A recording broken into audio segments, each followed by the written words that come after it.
Torches stipple the spring air. Musicians hold a shimmering note no one dares release. A veil lowers across a face once called Sporus, now named Poppaea, now called Bride. Courtiers applaud in careful waves, measuring safety by rhythm, posture, and the emperor's eyelids. Ancient accounts differ on details, yet agree the ceremony borrowed sanctity to purchase obedience.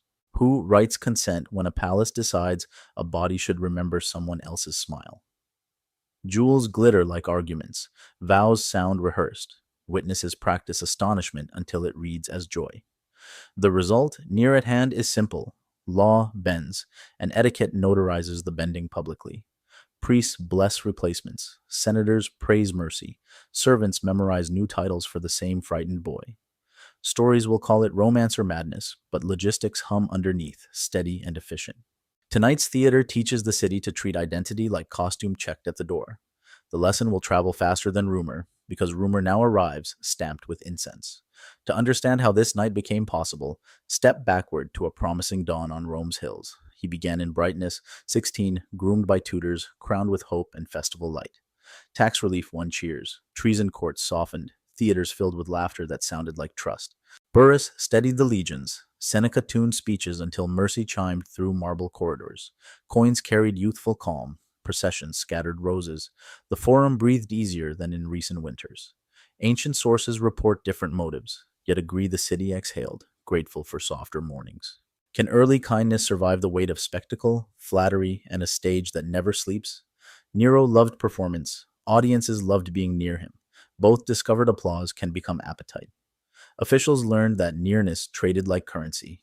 Poets learned proximity could outbid prudence. The immediate result was inflation of expectation. Every favor demanded encores, louder, costlier, nearer. As the court rehearsed delight, private boundaries thinned, then blurred beneath perfume and thunder. From admiration to possession is a short road when roads are paved with ovations. Next, watch Poppaea enter the frame, where affection brightens first, then tightens into ownership. Poppaea entered shimmering corridors with a voice like velvet and pauses cut from glass. Her smile traveled efficiently, promising ease yet pricing admission in discretion, gifts, and choreography. Courtiers practiced admiration. Rivals rehearsed retreat. Musicians learned the tempo of carefully distributed laughter. Ancient sources report motives differently, yet converge on her poise, calculation, and unignorable magnetism. Is affection ever private when an empire treats nearness like currency and rumor like law? Octavia's marriage cooled in public. Whispers paired Nero and Poppaea before priests could change calendars. She understood stages, balconies, baths, processions, where admiration hardens into leverage before anyone names the exchange. Flattery lifted those who mastered it. Hesitation reclassified itself as rudeness, then politics, then danger. The near consequence was reorganization. Schedules, seating, and fortunes orbiting a globe bright enough to blind. Portraits multiplied, perfumes acquired sponsorship, silks arrived exactly when speeches needed warmer endings. Nero's gaze followed her like a standard. Others' gazes followed Nero's, obedient and swift. Ancient writers disagree on who urged what, but agree the palace learned a new center. Admiration narrowed into appetite. Appetite learned the grammar of entitlement and arrival without refusal. Next comes divorce, vows, and a ceremony that turns preference into precedent written in incense. The break with Octavia moved quickly. Petitions whispered, signatures gathered, and sympathies tactfully mislaid. Priests blessed a new union, streets glittered, senators practiced toasts that sounded responsibly spontaneous. Ancient accounts differ on charges and pity, but align on the speed and spectacle. When vows change costumes this fast, what happens to the meaning those costumes were guarding? Gifts piled like altars. Jewelers spoke policy. Painters learned the emperor's preferred angles and radiance. Poppaea's presence acquired officials, dressers, readers, tasters, each a censor in a courtyard-wide surveillance weave. Freedmen charted routes and collars, ensuring admiration arrived on time and lingered properly afterward. A caution worth repeating. Lavishness can launder control, making scrutiny appear as care and devotion. The near consequence was vigilance masquerading as happiness, smiles calibrated, entrances rehearsed, exits negotiated discreetly nightly. Statues multiplied across villas, teaching subjects to praise memory while ignoring the machinery beneath. Coins announced gentleness, Attendants practiced gentleness. Creditors discovered gentleness could be fiercely, profitably enforced. Ancient writers disagree on the boundary between affection and policy, but agree it kept moving. What began as romance settled into regimen, where calendars trained desire like horses to harness. From here, possession will eclipse tenderness, and tenderness will learn to perform under watchful ceilings.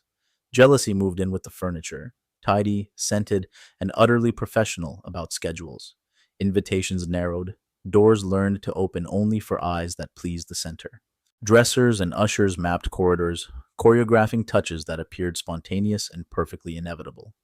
Nero's attention behaved like gravity, bending rooms, calendars, and conversations into obedient ellipses. Ancient sources disagree on particular slights, yet agree possession replaced tenderness as the reigning etiquette. Priests blessed reconciliations. Heralds reassured creditors. Painters softened profiles until jealousy felt devotional. When affection requires witnesses, can intimacy survive the applause that keeps everyone safely employed? Floors learned to listen, catching quickened breath, measuring loyalty by nothings no scribe could record. Gifts arrived with explanations. Explanations arrived with favors. Favors arrived with practiced astonishment and gratitude. Courtiers revised bedtime, wardrobe, and routes, preempting storms before thunder complicated tomorrow's audiences. The immediate result was shrinking privacy, replaced by curated nearness performing as safety and devotion. Caution belongs here. Luxury can disinfect coercion, leaving velvet fingerprints on every decision. Household altars watched arguments rehearse themselves, each rehearsal riskier, louder, and closer to breaking. Pressure finally breached the varnish. One quarrel climbed the stairs and did not stop. Tomorrow, the palace will count bruises, prayers, and witnesses, then rename catastrophe as unavoidable temper. From that hallway, grief enters dressed as ceremony, and reality begins answering to embalming. The quarrel ignited at dusk, a splintered shout that made servants melt into stone. Poppaea, heavy with pregnancy, stood within reach of an anger sharpened by audience and fatigue. Ancient sources report kicks, blows, or sudden collapse. The chorus agrees on aftermath, not mechanics.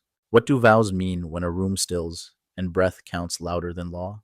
Silence fell like ash, then panic scattered, orders, oaths, and promises to every known deity.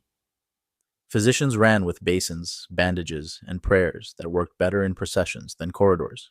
She died, and the palace rewired itself instantly, designing grief that would protect the center. Nero staggered between horror and pleading, a man suddenly smaller than his own rumor. Courtiers catalogued witnesses, smoothed narratives, and prepared ceremonies to chloroform memory into something manageable. The immediate result was a hush enforced by incense, replacing outrage with choreographed piety. Caution again, catastrophe invites theater, and theater profits by editing the hour that hurts. Neighbors rehearsed condolences, priests polished eulogies, sculptors measured marble for timely persuasive adoration. Letters traveled carefully, reporting sadness while avoiding words that could awaken sleeping accusations. From this death, a new script begins, mourning as policy, embalming as doctrine, presence as proof. Next, watch the palace insist reality. Salute grief, and grief salute the emperor's need. Grief arrived in procession, curated like triumph, with incense thicker than straightforward sorrow. Embalmers prepared the body, and schedules prepared the city to applaud fidelity on command. Statues sprouted overnight, each smoothing memory until disaster resembled destiny signed by marble. Ancient accounts report conversations at the bier, imploring forgiveness, promising impossible reparations and fidelity. When lament requires audience, does mourning heal or simply anesthetize the witnesses who clap? Chambers filled with offerings while courtiers revised adjectives to keep condolences spotless and safe. Priests adjusted calendars, inserting commemorations that converted remorse into public virtue with polished efficiency. A neutral caution, ceremonial grief can counterfeit justice, replacing accountability with scent and symmetry. The near consequence was soft censorship. Outrage struggled beneath choirs, processions, and persuasive eulogies. Servants tracked who wept properly, who looked away, and who looked away too late.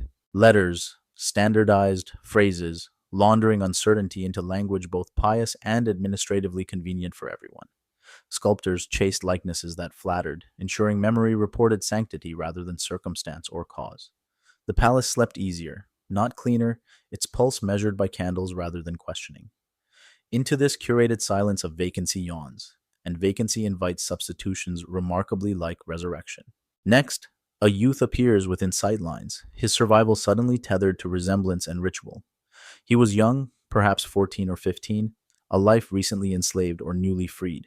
Tutors and dressers taught posture, deference, and the art of leaving sentences unfinished safely. His name, Sporus, traveled in whispers first, then in orders that brightened lamp wicks. Ancient accounts disagree on origins, yet agree his vulnerability arrived pre-packaged as opportunity for others. What choice survives when proximity promises protection and distance promises creditors, hunger, and disappearance? He learned court weather quickly: who smiled, who measured, who traded mercy like discreet jewelry. Freedmen appraised his manners, physicians appraised his health, stylists appraised which angles calmed the emperor. A neutral observation: dependency can glitter because gifts arrive faster than invoices in palaces. The near consequence was tethering. Safety required nearness, and nearness required increasingly inflexible availability. Rumor noticed. Rumor priced him. Rumor rehearsed tenderness as choreography, not sentiment or freedom. His footsteps mapped new corridors, places where memory and desire conferred titles before names. Courtiers practiced addressing him carefully, testing honorifics that would protect everyone from dangerous correction. He slept lightly, hearing fabrics speak politics and candles whisper futures others intended for him. Within this education, resemblance became curriculum, and curriculum became currency counted by trembling accountants. Next comes the moment people still debate: the likeness that invited surgery to finish the transformation.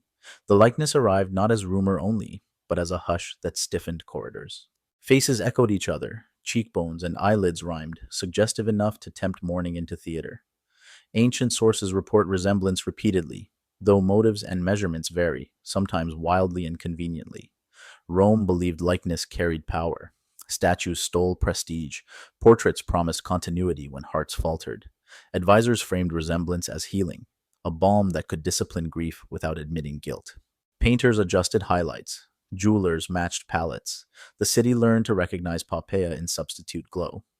Priests tasted opportunity, weaving doctrines where memory might re-enter history wearing safer, curated features. Is resemblance innocent when it drafts a living body to host a dead woman? Freedmen costed the idea, estimating gifts, relief, and calmer nights for their employer. Scribes rehearsed new titles, testing how softly they could rename without sparking unrest. Rumor supplied prophecy, claiming the gods favored doubles, masks, and properly timed incarnations. A caution belongs here. Grief tends to higher symbolism, especially when guilt knocks after midnight. The near consequence was obsession gaining scaffolding, turning nostalgia into agenda blessed by incense. With scaffolding erected, a surgeon would be asked to finish what resemblance had started. Next comes the order that made medicine a courier for policy and policy for appetite. The command traveled in whispers first, then solidified into appointments few dared question aloud. Surgeons were summoned: eunuch makers, barbers, and men who stitched gladiators between festivals before dawn. Ancient sources report castration, though instruments, anesthetics, and sequence remain contested across manuscripts. Oil numbed little, wine disguised panic, charms promised steadiness that pulse refused to honor. Infection stalked the room, fever and bleeding darkened everything priests insisted was merciful.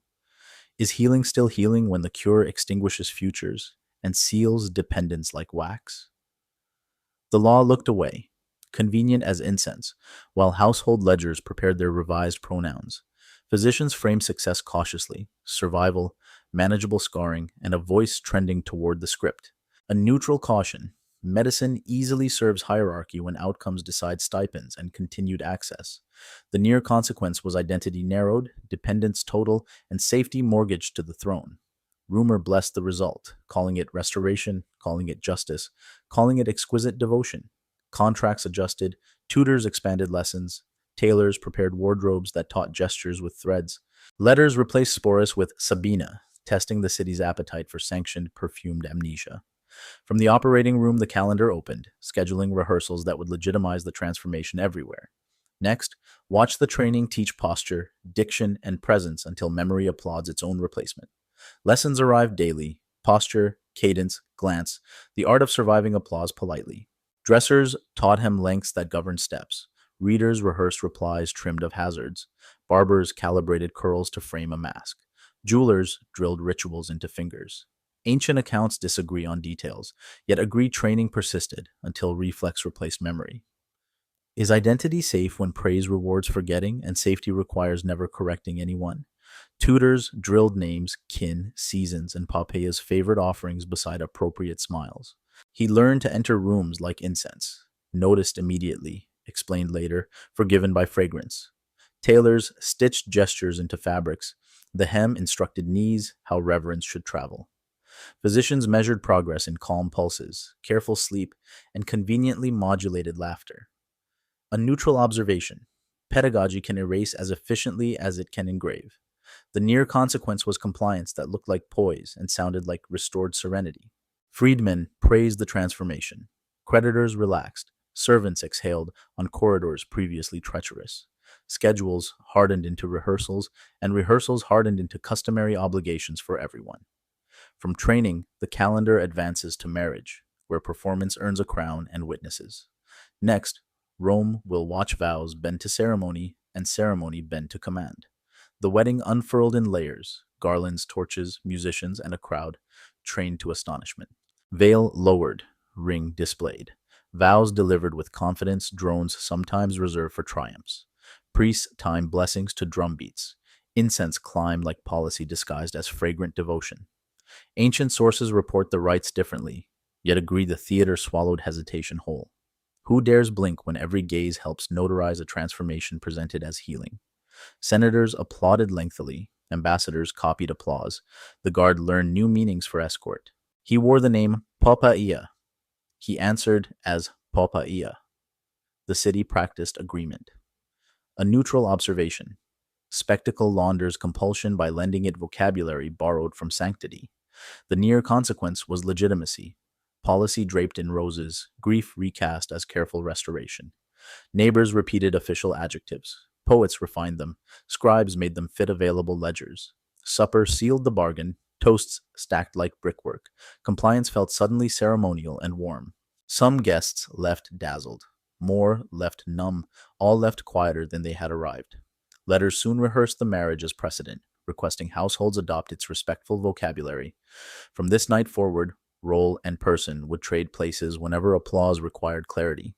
Next, watch the court live the memory daily, until invention masquerades persuasively as biography. Morning routines thickened with ceremony. Greetings tested titles, timbre, and carefully portioned amazement. Stewards rehearsed doorways, announcing Poppaea with voices trained to flatter and never tremble. Scribes copied new biographies, inserting anecdotes that taught the city which memories deserved incense. Ancient sources differ on scripts and tutors, yet agree the performance persisted without mercy. Can love survive when biography is edited daily to soothe spectators and stabilize stipends?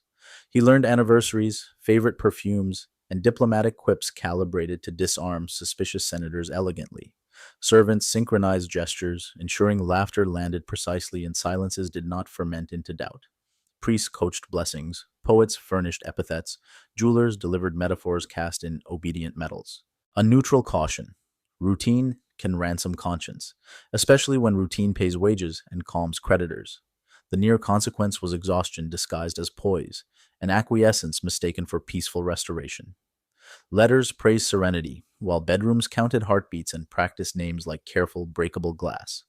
Rumor obeyed the new grammar, calling continuity virtue and calling questions unfortunate, even impious. He slept upright, ready to wake into a mass that other people cherished.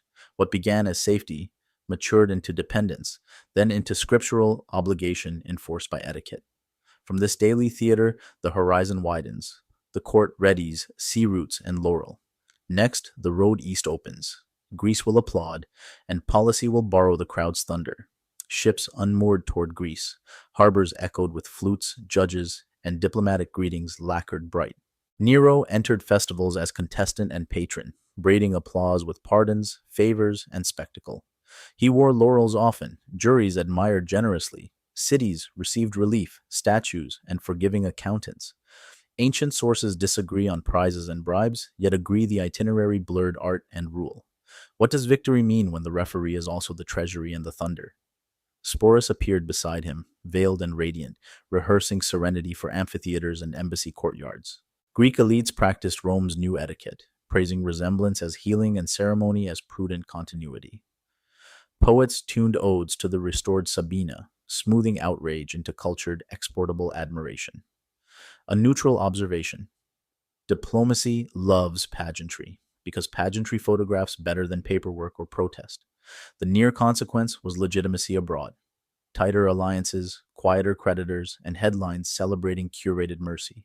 Yet distance amplified rumor. Back in Rome, fatigue gathered, and rivals studied arithmetic.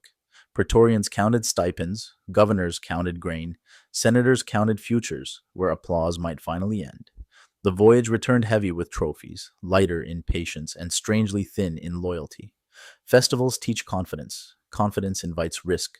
Risk invites stories that uniforms can weaponize quickly. From laurel-shadowed theaters, the calendar pivots toward winter alarms and sharpened calculations everywhere. Next, unrest kindles at home. Rebellions, condemnations, and corridors suddenly unsafe for crowned performers. Winter gathered in Rome with ledgers open and patience closing like a clenched fist. In Gaul, complaints learned banners. In Spain, governors practiced sentences that didn't include Nero. Back in the capital, senators counted votes that trembled but finally learned to harden. Ancient sources differ on sparks and timing, yet converge on the widening geometry of revolt. Can an emperor outsing arithmetic when stipends thin, granaries fret, and distance multiplies grievances? Praetorians watched balance sheets, then listened to streets, then measured futures in rehearsed silences. Proclamations arrived with fewer cheers, petitions arrived with fewer verbs, creditors arrived with thicker voices, letters from provinces braided courage. Statues began receiving shorter wreaths and longer, cooler glances. A caution worth repeating: applause buys time, not loyalty, and time accrues compound interest. The near consequence was isolation. Corridors, once crowded with flattery, felt suddenly breezy and unfamiliar. Allies rehearsed withdrawals. Friends practiced being elsewhere. Maps suggested alternative allegiances discreetly overnight. Rumor declared the emperor condemned. The Senate debated with courage borrowed from new arithmetic. Temples whispered neutrality, markets hedged, household altars prayed for survivable transitions at dawn. Back to narrowing options, the palace drafted escape, collecting amulets, coin, and plausible paths. From this tightening ring, follow the emperor into night, unshaved, unhorsed, and listening for pursuers. Next comes the flight, the villa, the final bargains, and a death arranged against daylight. He left by lesser roads, cloaked, with companions who counted hoofbeats and possibilities carefully. Villas offered shadows, one offered sanctuary, none offered a future that daylight would forgive. Ancient sources disagree on speeches, helpers, and hesitation, yet agree on fear's heavy choreography. What courage remains when a throat famous for singing must now choose silence forever?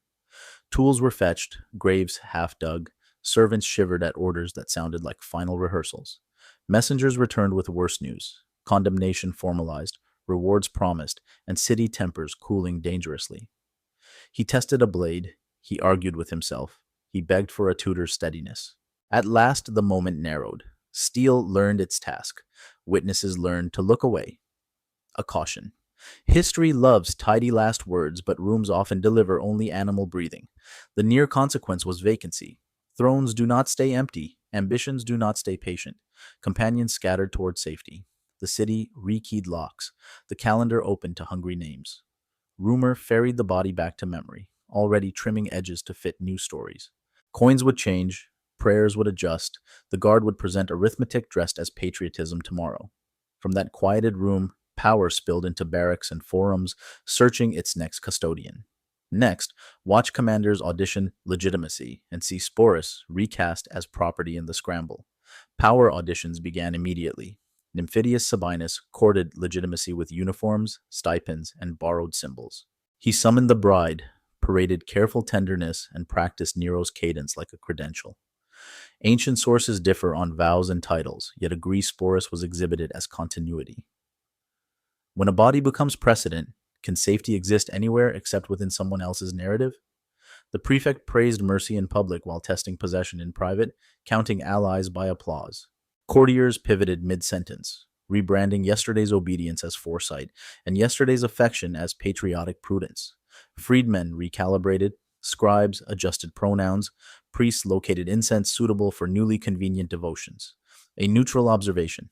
Succession often preserves costumes first, hoping meaning will slouch after with fewer arguments. The near consequence was a colder tether. Sporus remained property, renamed property, politely threatened by smiles. Guard detachments learned the route to his chambers. Letters rehearsed gentler synonyms for custody. Nymphidius faltered nonetheless. Barracks arithmetic denied him, and forums produced a louder claimant swiftly. The bride changed escorts again, proving that symbols travel faster than laws during brittle dawns. Each transfer shaved personhood thinner, leaving protocol thick and explanations attractively uncomplicated for officials. What looked like protection functioned as leverage, priced daily by commanders with anxious calendars. From this failed bid, the stage tilts to emperors with shorter reigns and harder choices. Next, enter Otho's candlelight courtesy. Then Vitellius's appetite for spectacles sharpened to humiliate. Otho received Sporus with silk politeness, valuing calm optics in a winter of nerves. He kept the honorifics, softened schedules, and posed kindness where loyalty still needed glue. Ancient accounts disagree on motives, yet agree he sheltered the role for practical quiet.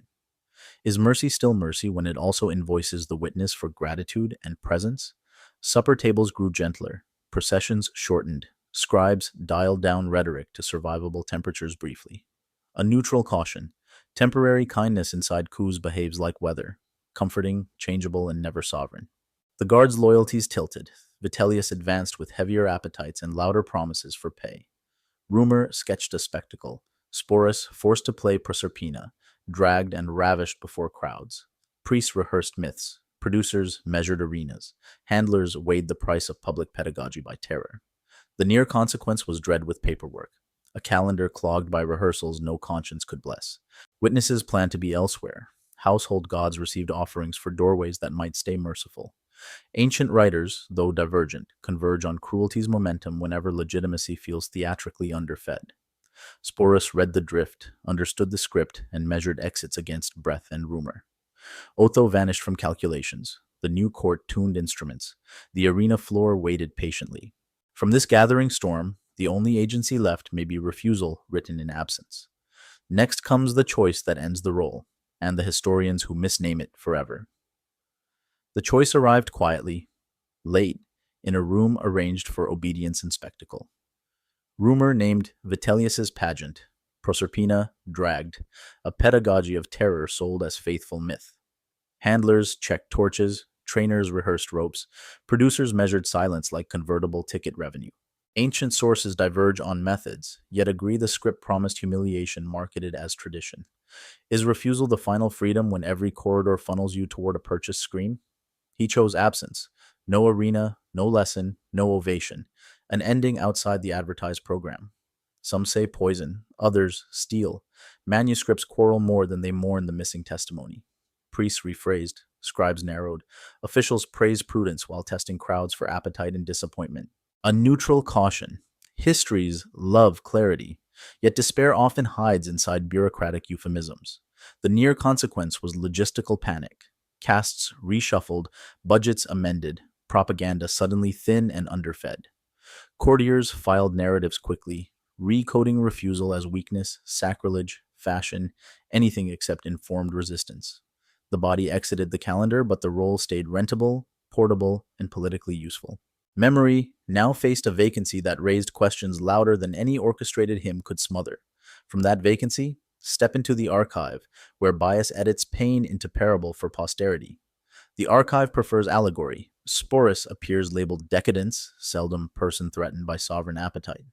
Ancient accounts report slanders and symbols, their evidence fragmentary, their motives braided with caution. Who inherits a life when chroniclers prize moral theater over testimony, context, and unvarnished harm? Satirists borrowed his name. Jurists mined his tale. Preachers lifted shadows to instruct congregations. A neutral observation. Didactic memory feels tidy, but tidiness amputates ambiguity where truth often breathes. The near consequence is our vision clouded, victimhood reduced to emblem, nuance flattened into slogan. Scholars argue over chronology, agency, degrees of consent, debates shaped by gaps that never close. Meanwhile, the city's vernacular absorbed the story, repeating it without asking who paid its costs. Coins changed hands, plays changed costumes, archives changed labels. Empathy rarely changed procedures or penalties. To read responsibly, we must admit the fog, mark silences, and resist convenient parables. Only then can we trace how power weaponized ritual and biography to legalize possession. From this reckoning with sources, we pivot to structure, the price of absolute power on bodies. Next, the consequences widen beyond rooms and rumors, entering statutes, salaries, and everyday civic reflexes. Absolute power priced bodies like assets, insured by etiquette, traded by rumor, and taxed by access. Priests certified possession with incense. Senators notarized it with applause. Guards delivered it on schedule. Ancient sources differ on names and sums, yet agree the mechanism taught obedience efficiently. What future thrives where consent is optional, memory negotiable, and sanctity rented by the hour. Households learned to coach silence. Children learned survival grammar. Artisans learned ethics indexed to patrons. Institutions hollowed politely, their procedures intact while courage outsourced itself to anonymous corridors. A neutral caution. When ritual launders coercion, reform must audit both budgets and liturgies. The near consequence is a city fluent in forgetting, paying premiums to keep doubt quiet. Our distance offers a chance. Recognize how spectacle edits truth and how truth needs witnesses. Law should outstare charisma, forbid ownership of persons, and defend names from being repurposed. Because when biography becomes costume, predators learn scripts faster than courts can name injuries. From these conclusions, we step to the door marked present, asking what we tolerate as theater. Next, the close gathers the thread: private harm, public ritual, and the warning we inherit. Walk the path again. Corridor, altar, barracks, arena, each a classroom where obedience learned costumes. The first consequence is intimate. A boy renamed bride, consent erased, dependence weaponized elegantly. The second is institutional. Senators praised, priests blessed, and due process thinned into choreography. The third is civic. Silence professionalized, memory trimmed, and kindness rented only to the useful. Do empires collapse in thunder, or in applause that trains neighbors to praise what hurts? Accounts differ. Evidence is fragmentary, yet the pattern holds. Spectacle launders compulsion until language forgets. Our near duty is simple. Guardrails must protect persons before they protect nostalgia or pride. Our farther duty is law. Insist that ritual never license harm, however perfumed or praised. If virtue becomes theater, who writes the script when masks change and who pays tickets? Take that question forward, measure today's ceremonies carefully, and keep sympathy brighter than incense.